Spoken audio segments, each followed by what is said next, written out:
সবাই কেমন আছো? নিশ্চয়ই ভালো আছো, আমিও খুব ভালো আছি। তো প্রথমে আজকে আমার রেসিপির মশলাগুলো তোমাদেরকে দেখিয়ে নিচ্ছি। তো এখানে আমরা দেখো কাঠবাদাম ভিজিয়ে ছাড়িয়ে নিচ্ছি। এই দেখো খোসাগুলো। তো একটু সময় লাগে, কিন্তু আমি করি। তো এতগুলো আমার রেসিপির জন্য লাগবে না, কিন্তু আমি একটু বেশি করে করে রাখি। তো দেখো আবারও কিন্তু ভিজিয়ে রেখেছি পরিষ্কার করার পরে। এখানে আরেকটা বাটিতে আমি কিছু কাজু বাদাম আর কিশমিশ ভিজিয়ে রাখবো। তো আমার কাঠবাদামগুলো বেশি ভিজিয়েছি, ওগুলো ওই জন্য আলাদা দিয়েছি, নাহলে সবগুলো পিষবো যখন একসাথে পিষে নিতে পারতাম। তো আমি ওই জন্যে আলাদা আলাদা করে পিষবো, তাই জন্য আলাদা করে ভিজিয়েছি। তো বন্ধুরা, রেসিপির শুরুতে তোমাদের জন্য মশলাগুলো নিয়ে এসেছি এই জন্যেই, হ্যাঁ, কারণ এই রেসিপির জন্য এই মশলাগুলো খুবই জরুরি। তো দেখো এখানে আমি কাঁচা পাকা কিছু কাঁচা লঙ্কা নিয়ে নিয়েছি, আর এখানে 2 থেকে 3 চামচের মতো পোস্ত নিয়ে নিয়েছি। তো পোস্তটাকে আমি বেশ একটু ভালোভাবে ভিজিয়ে রাখবো, কিছুক্ষণ ভেজানোর পরে আমি পেস্ট করে নেব। তো বন্ধুরা, ভালো আছে নিশ্চয়ই তোমরা? তো আমার ভিডিওটি দেখতে দেখতে একটা লাইক করে পুরো ভিডিওটা দেখতে থাকো। তো এখানে দেখো আমি প্রথমে পোস্তটা দিয়ে দিয়েছি এখানে ছেঁকে, কারণ অনেক সময় আমরা পোস্ত কেনার পরে দেখি ওখানে বালি থাকে, তাই জন্য আমি এটা ছাঁকনিতে করে ছেঁকেই পরিষ্কার করে নিয়ে নিই। এবারে কাঁচা লঙ্কাগুলো দিয়ে দিয়েছি, আর এবারে পরিমাণ মতো বাদাম দিয়ে দিচ্ছি, মানে কাঠবাদামটা। এরপরে আমি কাজু কিশমিশগুলো দিয়ে দেব।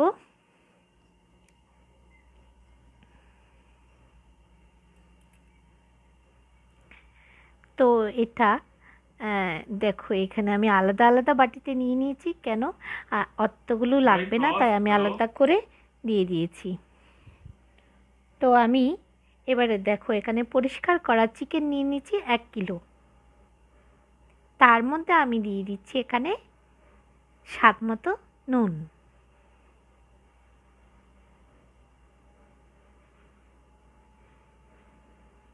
এরপরে দিয়ে দিচ্ছি দেখো দইটাকে আমি মিক্সিতে একটু পেস্ট করে নিয়েছি বলে একটু সামান্য একটু মানে হয়ে গেছে, গ্রেভি টাইপের হয়ে গেছে।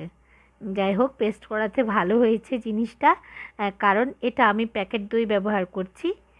কোনো মানে দোকান থেকে যেগুলো আমরা ভারী করে কিনে আনি ওইগুলো বা কৌটো করে দেয়, ওগুলো একটু বেশ মাখন মাখন টাইপের থাকে। তো এই প্যাকেট দুধটা কিন্তু আমার ভালো লাগে। তো আমি এটা মাঝে মধ্যে মানে খাওয়ার জন্য যখন আনি তখন এটাই নিয়ে নিই, প্যাকেট দুধটা, দইটা। তো এবার আমি বেশ ভালোভাবে মেখে এটাকে ঢেকে রেখে দিচ্ছি কিছুক্ষণ। খুব বেশিক্ষণ রাখতে হবে না, 30 মিনিট রাখলেও ভালো, বাট আপনি চাইলে 1 ঘন্টার মতো রেখে দিতে পারেন, কিন্তু আমি 30 মিনিটের মতো রেখে দিয়েছিলাম। এবারে আমি এটাকে ঢাকা দিয়ে রেখে দিচ্ছি।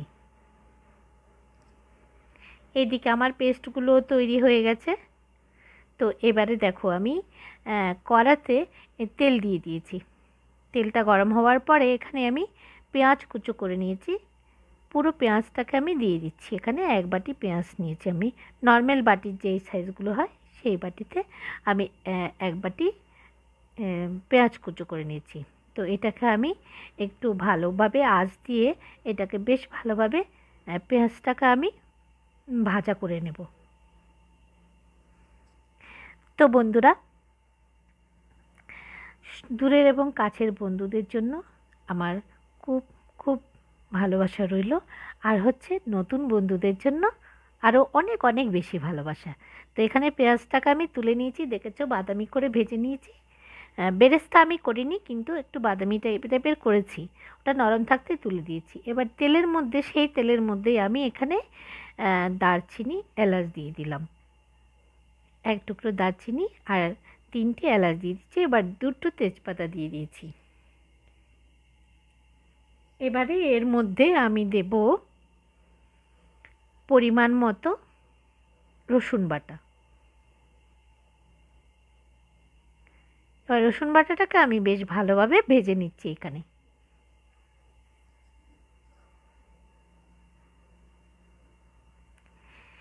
এরপরে ভাজা হতে হতে এবার আমি যে মশলাটা করে নিয়েছি সেই মশলাটা এখানে দিয়ে দেব। তো বন্ধুরা, যদি আমার এই ভিডিওর কোনো অংশ তোমাদের ভালো লেগে থাকে তো তোমরা ইচ্ছে হলে শেয়ার করতে পারো অনেক অনেক। তো এবারে দেখো আমি যেই বাদাম বেটে নিয়েছি, বাদাম, কিশমিশ, দু রকমের বাদাম, তার মধ্যে পোস্ত আছে, তার মধ্যে কাঁচা লঙ্কা আছে। তো এগুলো আমি এক বাটি মতো নিয়ে দিয়ে দিলাম এখানে। এটাকে আমি বেশ ভালোভাবে, এটা কিন্তু আমি আঁচটা একটু কমিয়ে দিয়েই করছি রান্নাটা। তো এটাকে বেশ ভালোভাবে ভেজে নেব মশলাটাকে। তো কালারটা চেঞ্জ হয়ে গেছে, অনেকটা শুকিয়ে গেছে মশলাটা। এবারে আমি আরও কিছু স্বাদ মতো নুন দিয়ে দিচ্ছি। অল্প নুন তো আমি চিকেনে মেখে নিয়েছিলাম অনেকটা। এবারে আর যতটুকু প্রয়োজন ততটুকু নুন আমি এখানে দিয়ে দিলাম।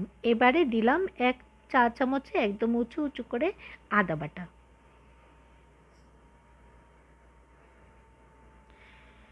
এবার এগুলো দিয়ে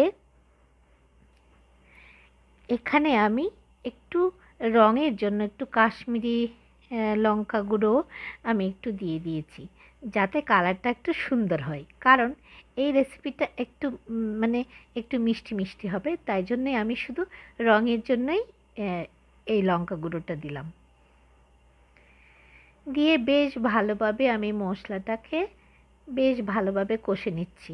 আমি কিন্তু এখানে তেলটা কিন্তু খুব কম ব্যবহার করছি, মানে যতটুকু পেঁয়াজ ভাজার জন্য দিয়েছিলাম সেই পেঁয়াজের মধ্যেই করছি রান্নাটা।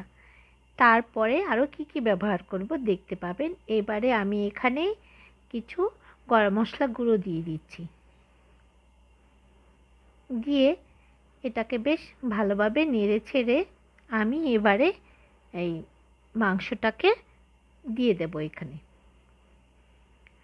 মানে দই নুন দিয়ে ম্যারিনেট করা মাংসটা এবার আমি এখানে দিয়ে দিচ্ছি।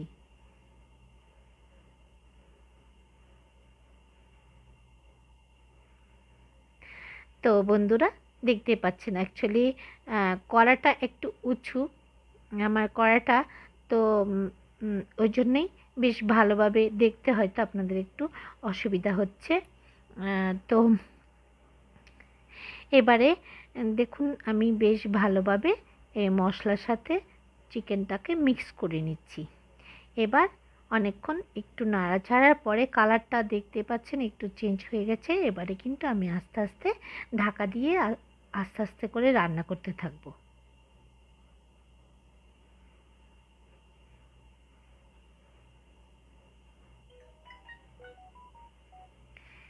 এইবারে আর একটু উল্টো পাল্টে দিলাম। দেওয়ার পরে এবার আমি ঢেকে দিচ্ছি, আঁচটাকে ছোট করে দেব। আমি কিছুক্ষণ পরে এসে একটু একটু উল্টে দেব, আঁচটাকে ছোট রাখবো। তো এবারে আস্তে আস্তে দেখুন চিকেন থেকে জল বেরোতে শুরু করছে।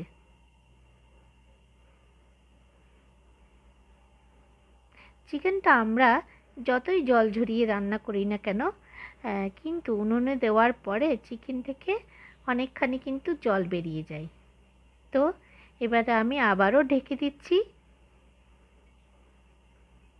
কিছুক্ষণ পরে দেখুন আরও অনেকখানি জল বেরিয়ে গেছে। এবার আমি সামান্য দুধ দিয়ে দেব।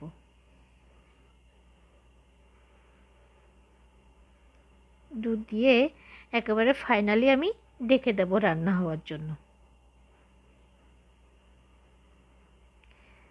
তারপর এখানে দুধ দেওয়ার আগে দেখুন আমি যে পেঁয়াজ ভেজে রেখেছিলাম ওখান থেকে হাফ পেঁয়াজ আমি এখানে দিয়ে দিচ্ছি। যেহেতু আমি এখানে পেঁয়াজ বাটা ব্যবহার করিনি, তো সেজন্যেই সে ভাজা পেঁয়াজটা আমি এখানে অল্প করে দিয়ে দিয়েছিলাম, আর অল্প রেখে দিয়েছি, পরে আবার দেব।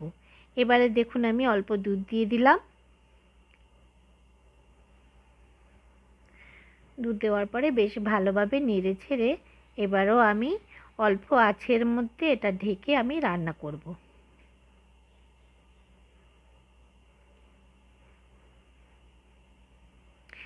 কিছুক্ষণ পরে আবার ফিরে এসেছি। দেখুন কিছুক্ষণ রান্না হওয়ার পরে।